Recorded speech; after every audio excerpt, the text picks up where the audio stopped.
Ty koruszkę dziwnego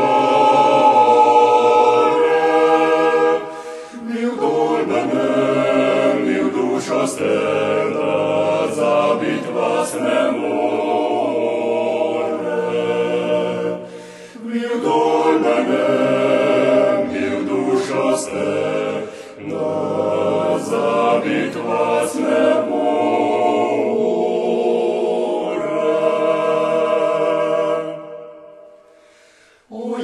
Medlin krepenin porter iraj koroszki. Ja duchy Ty, kiel mi żywić, wspomnieć swe krajotroszki. Ja duchy Ty,